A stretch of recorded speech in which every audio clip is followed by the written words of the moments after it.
Hello साथियों, हमारे YouTube channel ला GS Bihar वाले पर आपका स्वागत है। आइए, हम लोग शुरू किए हुए थे यूरोपियों का आगमन, यानी भारत में यूरोपियों का आगमन कब हुआ।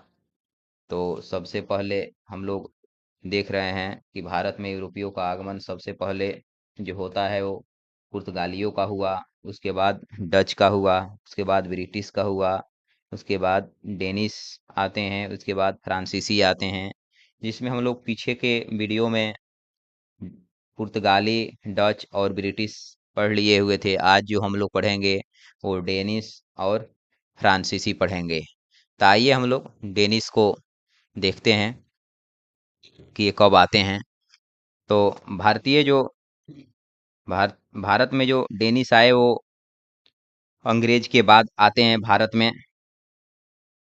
डेनिस व्यापारी जो 1616 ईस्वी में आए, इन्होंने अपनी प्रथम फैक्ट्री 1620 में तंजौर के ट्रांकेवर, जो कि वर्तमान समय में अभी तमिलनाडु में है, स्थापित किए। उसके बाद इन्होंने अपना दूसरा फैक्ट्री जो है 1676 में श्रीरामपुर श्रीरामपुर कहीं कहीं श्रीरामपुर लिखा रहता है, जो कि बंगाल में है।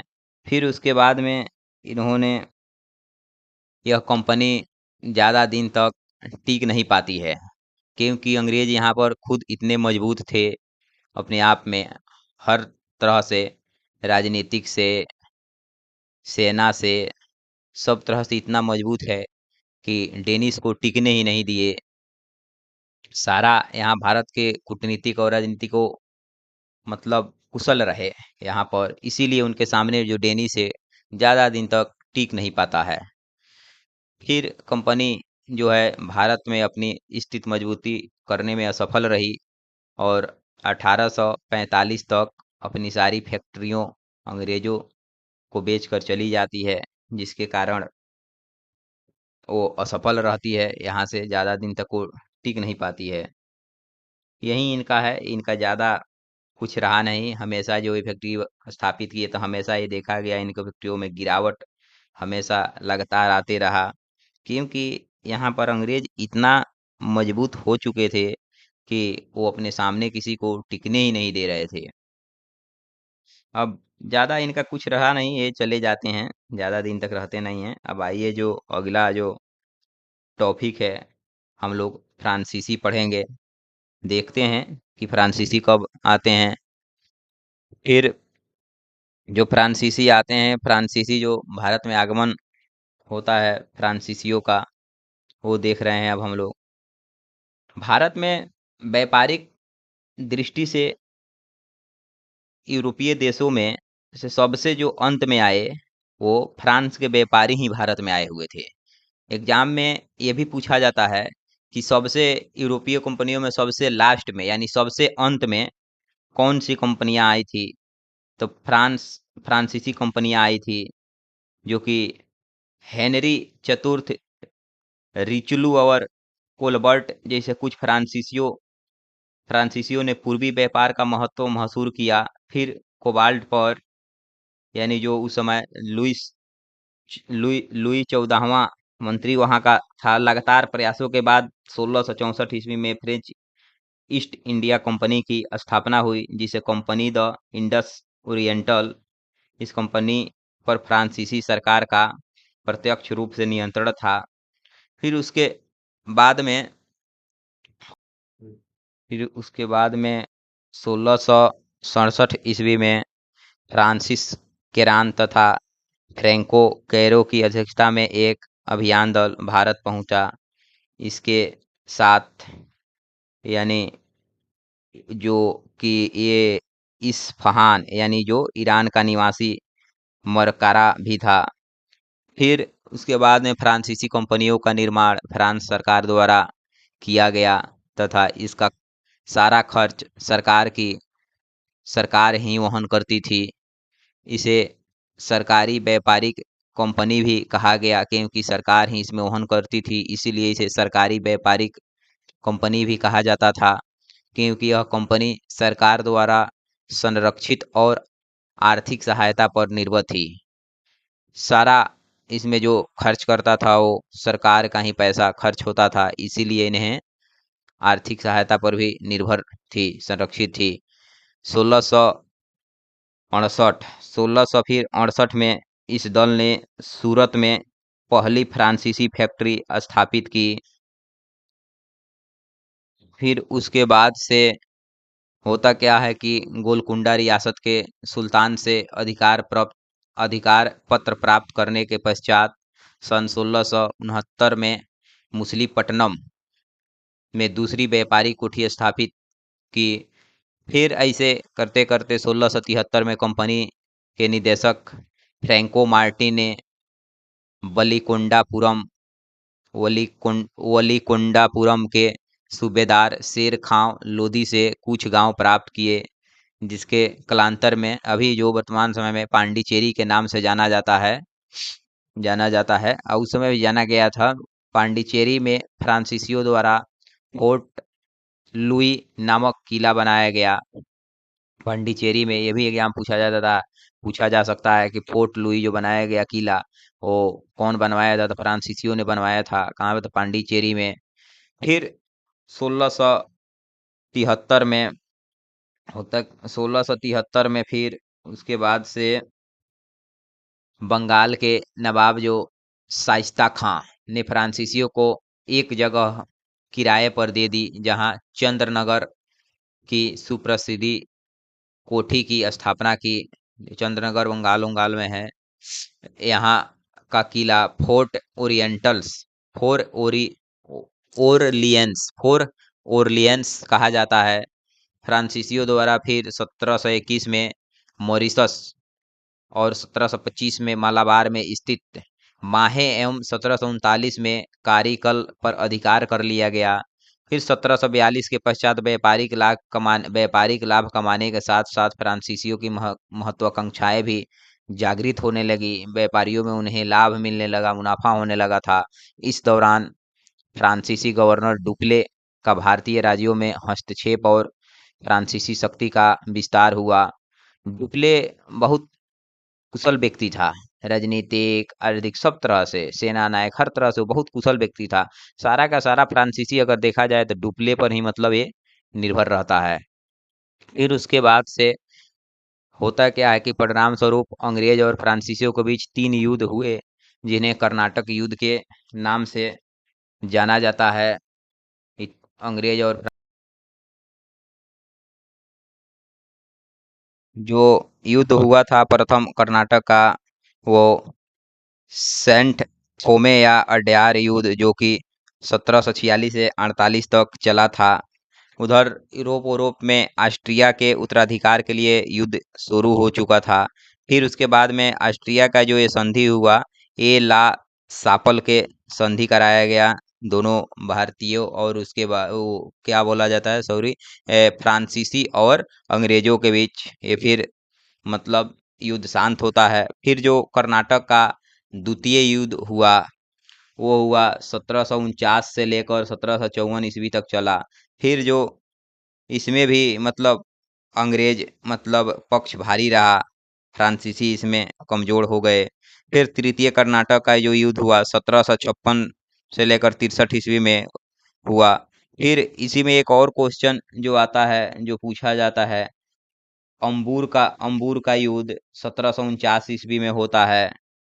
एक एग्जाम में और क्वेश्चन आता है जो कि वो है वांडीवास का जो युद्ध हुआ था 1759 ईस्वी में हुआ था।